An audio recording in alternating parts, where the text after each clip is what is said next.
Good evening po sa ating lahat. Tayo po muna ay manalangin. Panginoon, maraming salamat o God sa gabing ito, sa buhay po ng bawat isa. Sa salita mo, Panginoon, ito po yung huling mensahe po namin this year of 2025.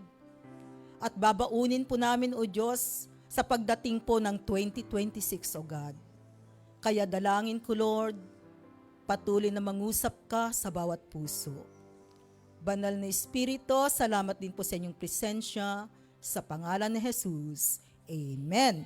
Praise the Lord. Makakaupo na po tayong lahat sa presensya po ng Panginoon. Praise the Lord. Kaya purihin po ang Panginoon at tayo po ay nagkasama sa gabing ito. So please open your Bible in the book of Micah chapter 7 verse 7. Yan po yung text po natin. Sabi po dyan, "But as for me, I watch and hope for the Lord. I wait for God, my Savior. My God will hear me." So our topic this evening, it is about the source of hope. Ito po yung huling mensahe po natin this year of 2025. So whatever situations that you are in, still pa rin po, napipiliin po natin na tayo ay magkaroon ng pag-asa. Dahil tunay po, there is hope in the Lord. And there are two kinds of people, the hopeful and the hopeless. Nasaan tayo? Hopeful. Praise the Lord. Kaya nga 'di ba sa mundo, sabi nga, habang buhay, may pag-asa. Kaya napakaganda po na ang bawat isa sa atin ay talagang merong pag-asa. According to scientific evidence, hope is the key to success in life. According to psychologists, hope play an important role in giving people a measurable advantage, giving academic achievements, and coping with tragic illness in life. And by contrast, the loss of hope is turning out to be a stronger sign that a person may commit suicide than other factors. Kaya alam po ninyo mga kapatid, no? Hindi pala magandang sabihin sa isang tao na, naku, wala ka ng pag-asa. Yun pala yung wag na wag nating gagawin or sasabihin sa ating kapwa na wag natin silang tatanggalan ng pag-asa. Kundi mas magandang sabihin, patuloy kang umasa. Kaysa yung sasabihin natin, naku, wala ka ng maaasahan, talagang wala ka ng pag-asa. So it's a lesson. Huwag po nating tanggalan ng pag-asa ang isang tao, kundi ang dapat po ay magbigay tayo ng pag-asa sa ating kapwa. Okay? According to Bible, hope offers something solid or strong. In Bible dictionary, hope means believing that God is blessing us now and will continue to do so. Kaya tayo pong mga Kristiyano, talagang nandun na tayo ay umaasa sa Diyos na ating pinaglilingkuran. So, what hope can do for us? Ano ba ang ginagawa ng hope sa buhay natin? Ano ang ginagawa ng pag-asa sa buhay natin? Number one is that hope does not disappoint us. Okay. Hope does not disappoint us. No? Pag may pag-asa, talagang merong aasahan. Romans 4 verse 18. Sabi po sa kanyang salita, "Against all hope, Abraham in hope believed, and so became the father of many nations. Just as it had been said to him, so shall your offspring be." So alam po natin ang kwento ni Abraham, na through him talagang dumami ang kanyang descendants. And of course, isa tayo doon sa tiningala ni Abraham. Nung sabi ni Lord na pagtingin mo sa taas, Bilangin mo ang mga bituin. At kung mabibilang mo ito, ganon kadami ang iyong mga descendants. So praise the Lord. Umasa po si Abraham at talagang nakamtan po niya. Kaya mga kapatid, napakainam po yung tayo ay may pag-asa sa ating buhay. Kaya kahit na anong sitwasyon, anuman ang nangyari this year of 2025, praise the Lord pa rin.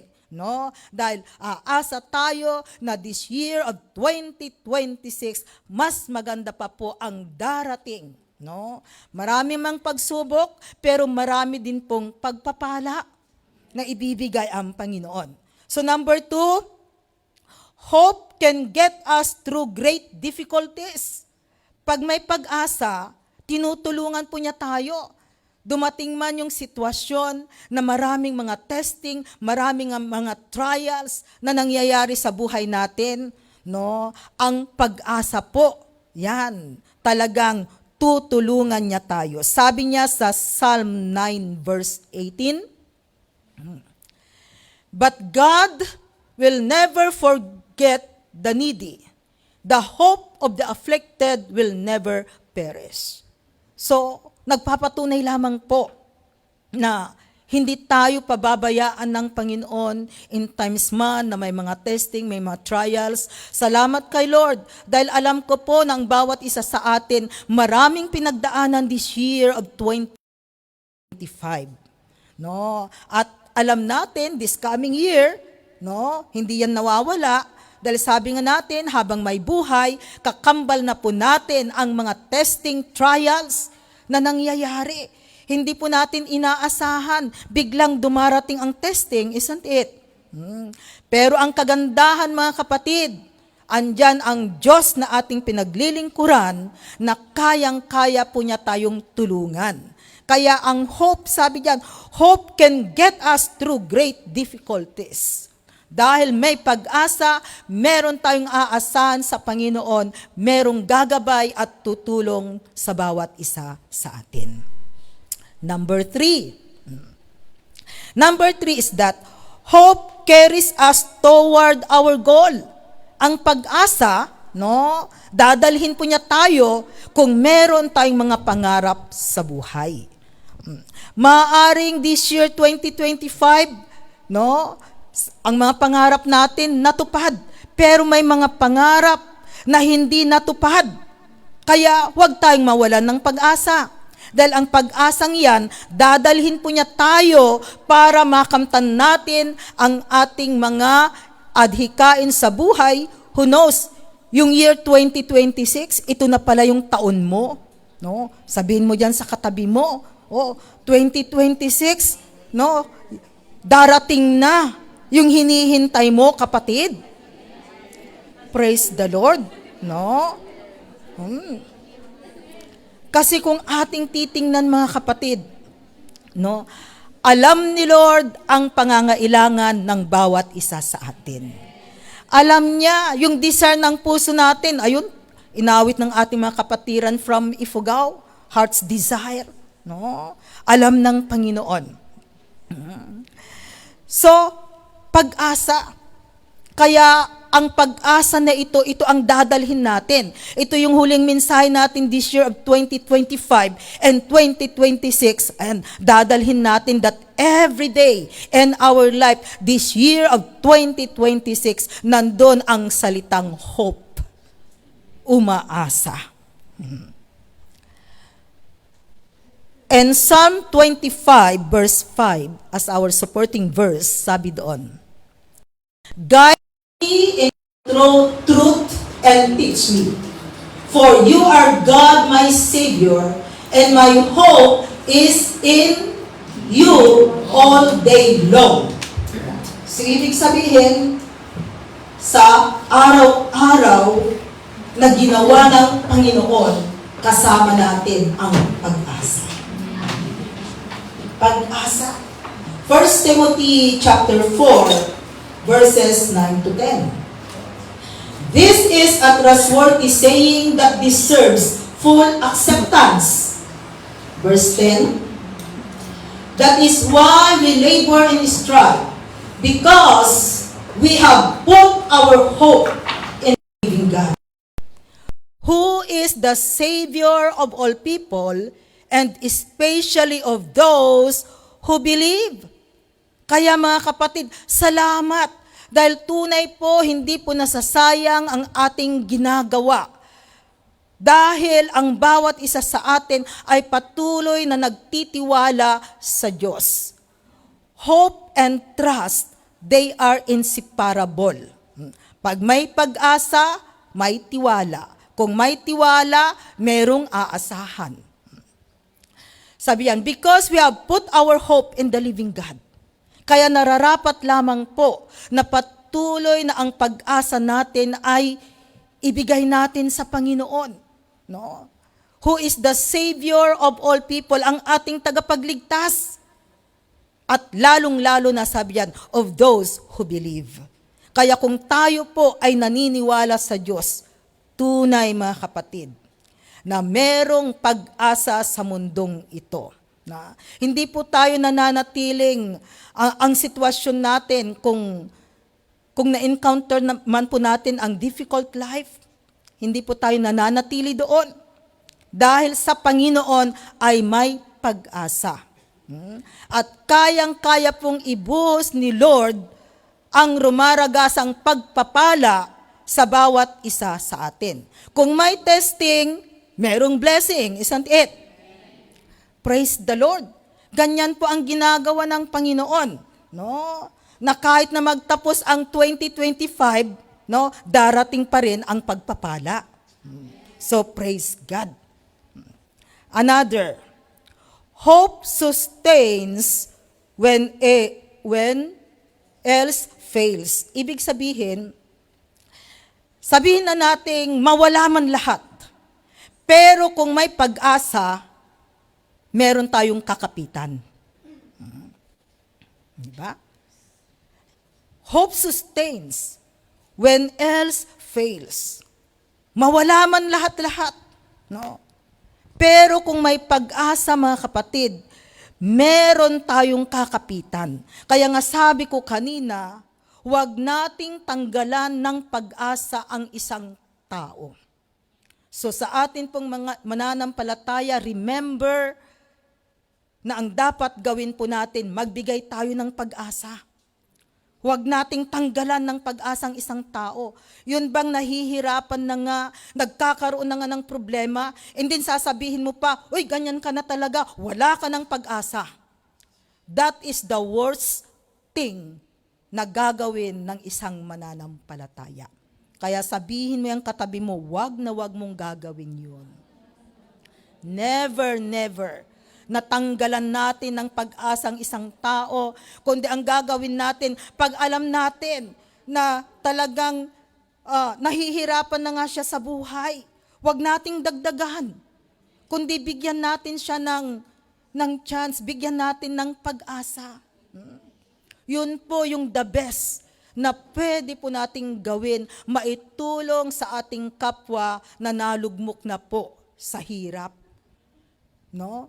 Lalo na yung talagang ang buhay niya ay para na siyang pinagtakluban ng langit at lupa.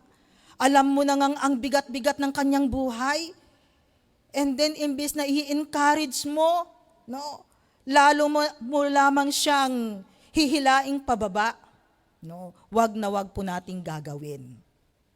And Psalm 71 verse 14, sabi po diyan, as for me, I will always have hope. I will praise you more and more. So sana, ganito mga kapatid, yung maging buhay po natin. As for me, I will always have hope. I will praise you more and more. Okay, number 5. Hope is very necessary components of everyday life. Yan. Napakahalaga po. This is an ingredient of our everyday life. Ang pag-asa. And Psalm 119, verses 45 to 51. I will walk about in freedom, for I have sought out your precepts. Precepts means the word of God. Next verse. I will speak of your statutes. Statutes means the word of God. Before kings and will not be put to shame. Next verse.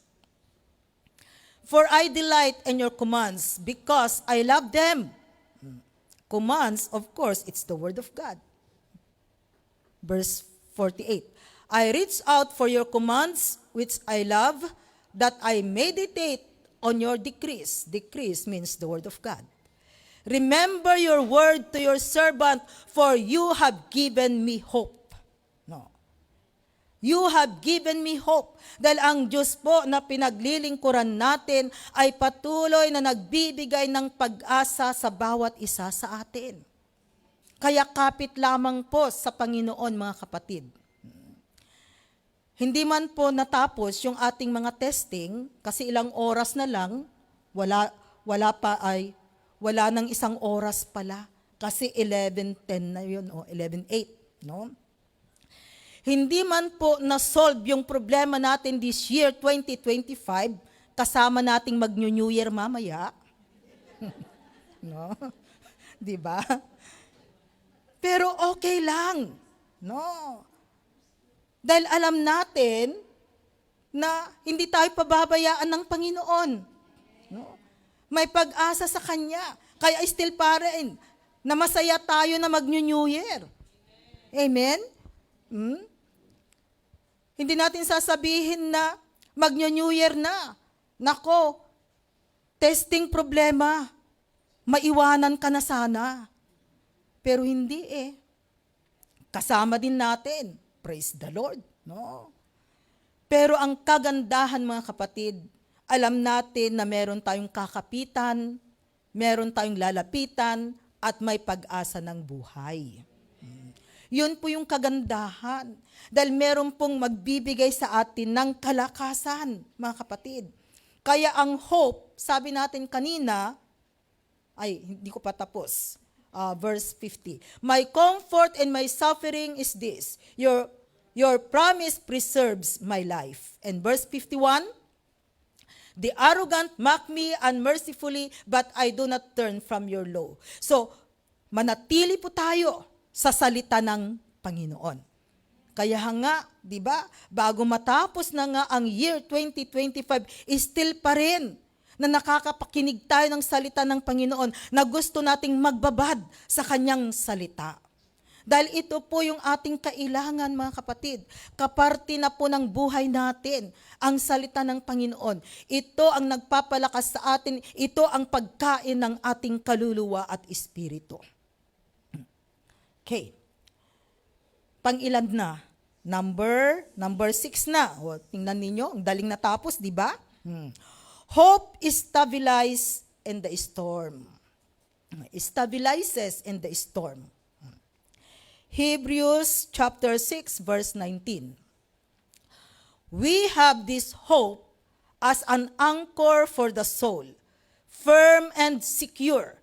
It enters the inner sanctuary behind the curtain.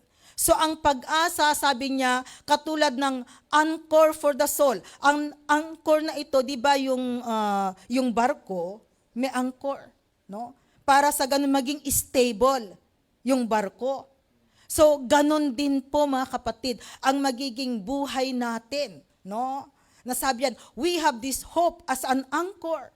Ang pag-asa na ito ang nagbibigay sa atin ng tatag. No? Para hindi po tayo ma-shake. No?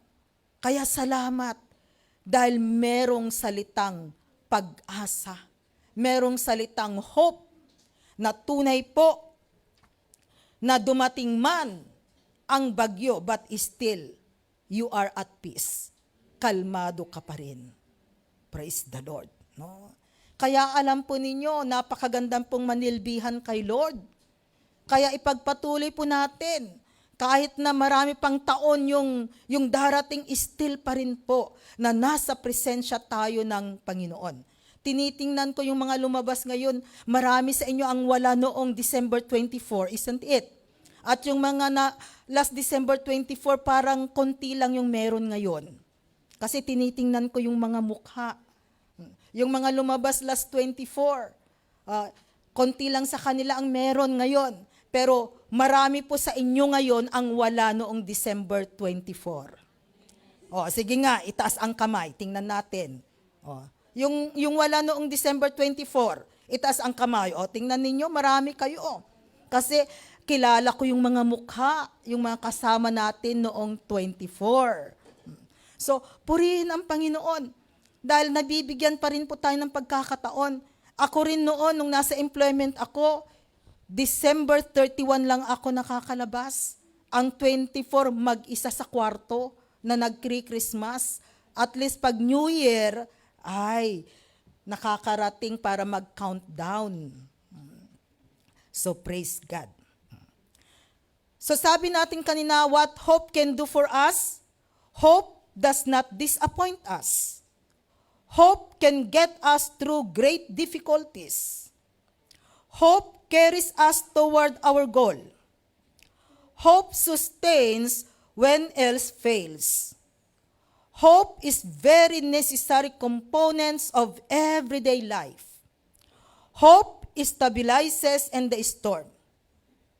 Hindi pa po ako tapos. Meron pang letter B. So, next question is that, how do we gain hope? How do we gain hope? Number 1 is that, we gain hope by endurance. Kaya kailangan ang endurance. Kailangan ang patience. Kailangan ang pagtitiis. Romans 15 verses 1 to 4. Sabi diyan, we who are strong ought to bear with the failings of the weak and not to please ourselves. Verse 2. Each of us should please our neighbors for their good, to build them up. Kaya tingnan mo yung katabi mo. Tingnan mo yung katabi mo. Kasi sabi diyan, each of us should please our neighbors for their good. Sige nga, ano yung pwede mong sabihin diyan sa katabi mo na pang-please sa kanya?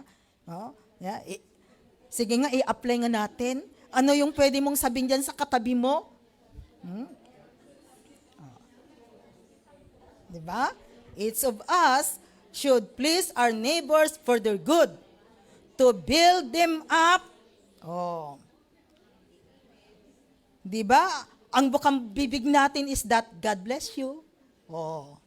Isn't it? Yan, God bless you. God loves you. Next verse, please.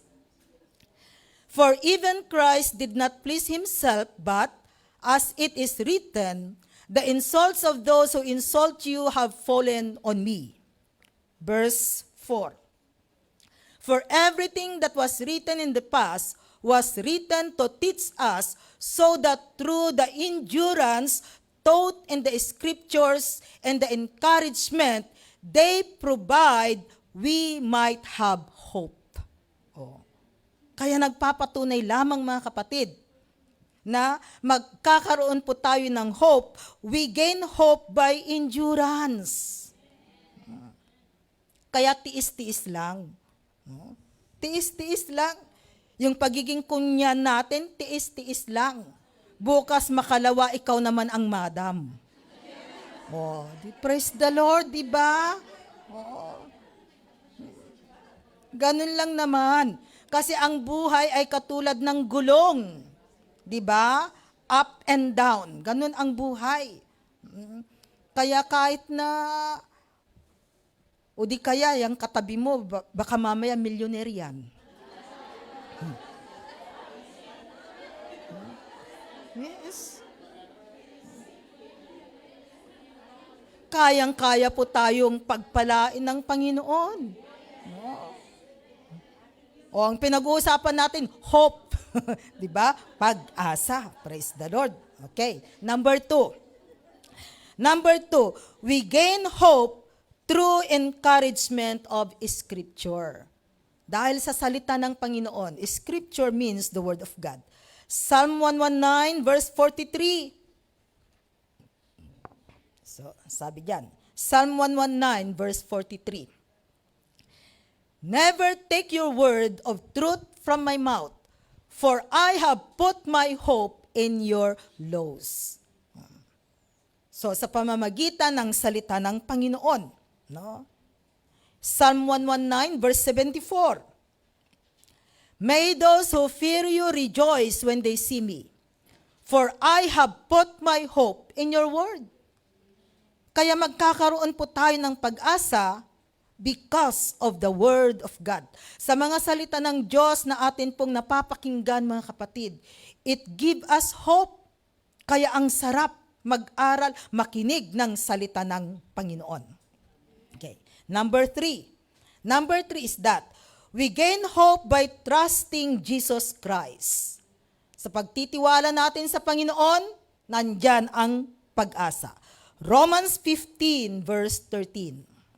Okay, sabi niya, may the God of hope fill you with all joy and peace as you trust in Him. So habang tayo ay nagtitiwala sa Panginoon, nandyan sabi niya dyan, bibigyan tayo ng pag-asa, pupunuin niya tayo ng kagalakan at kapayapaan. So that you may overflow with hope by the power of the Holy Spirit. Kaya purihin po ang Panginoon. Ang ganda po ng pangako ng Diyos sa bawat isa sa atin, mga kapatid. Na sa pamamagitan ng pagtitiwala natin sa Panginoon, nandyan po ang pag-asa na ibinibigay ng Panginoon. At kasama ng pag-asa, pupunuin niya tayo ng kagalakan. Kaya yung puso po natin, dapat ay puno ng kagalakan. Yung kaisipan, kapayapaan. No? Yan po ang ibinibigay ng Panginoon, mga kapatid. Kaya, napakainam at napakagandang magtiwala sa Panginoon. So how do we gain hope? We gain hope by endurance. We gain hope through encouragement of Scripture. We gain hope by trusting Jesus. And our conclusion, Isaiah 40 verse 31. Nang sabi doon, but those who hope in the Lord will renew their strength. They will soar on wings like eagles. They will run and not grow weary. They will walk and not be faint. No? Kaya ang mga nagtitiwala, umaasa sa Panginoon, no, mapapalakas, magkakaroon ng panibagong kalakasan. At ang kahalintulad ay isang agila. No? They will soar on wings like eagles. Bakit po agila? Sabi natin, isa sa karakteristik ng agila, gustong-gustong salubungin ang malakas na hangin. Inahalintulad po tayo sa isang agila so that anuman po ang testing trials natin sa buhay ay kayang-kaya nating salubungin. Ang mga agila, ang kanilang pakpak, merong automatic lock. Kaya pag salubong po nila sa malakas na hangin, kayang-kaya nila. Ganon din po ang bawat isa sa atin. Na kayang-kaya po nating ma-overcome, no? Mapaglabanan ang mga sitwasyon, mga testing, mga trials na nangyayari po sa buhay ng bawat isa. Amen? Let your hope, not your hurts, shape your future. Ulitin ko. Let your hope, not your hurts, shape your future. As we're going to end 2025, let us welcome 2026 with hope. Always that God will continue to accomplish His plan and purpose in our life as we remain faithful in our calling. God bless you all and Happy New Year to all. Let's pray. Panginoon, Salamat, O God, sa huling mensahe po namin this year of 2025. Na binigyan mo kami ng pag-asa, Panginoon, na ang pag-asang ito ay dadalhin namin, O God, sa palapit na taong 2026. Salamat, Panginoon, sa nangyari sa aming buhay this year of 2025. Maraming ups and down, Lord, na na-experience ng bawat isa. Maging sa aming paninilbihan sa iyo, O God, ngunit lubusan ang aming pasasalamat. Dahil ang bawat isa ay patuloy pa rin na malakas, matatag, tapat, na naglilingkod sa iyo. Panginoon, patuloy na ikaw ang madakila, ikaw ang maluwalhati sa aming mga buhay. Huwag mo po kaming pababayaan, Panginoon, tulad ng pag-iingat mo po sa amin this year of 2025, patuloy din po na pakaingatan mo kami this year 2026. At kung mayroon man po kaming mga hindi pa nagawa, O God, this year of 2025, Lord, alam po namin, Panginoon, na meron pa po kaming pagkakataon.